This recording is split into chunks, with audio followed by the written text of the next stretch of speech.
ಅಕ್ಕನ ಬೇಗ ಅಕೌಂಟ್ನೆಲ್ಲ ಫಾಲೋ ಮಾಡಿ, ಕನ್ನಡದೆಲ್ಲ ಫಾಲೋ ಮಾಡ್ತೀನಿ ಅಂತ ಗೊತ್ತು. ನೋಡಿದವರೆಲ್ಲ ಒಂದು ಫಾಲೋ ಮಾಡಿ ಅಷ್ಟೇ ಸಾಕು.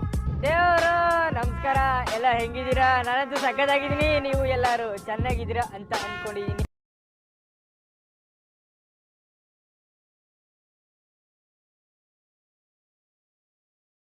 ಪ್ರತಿಕೋ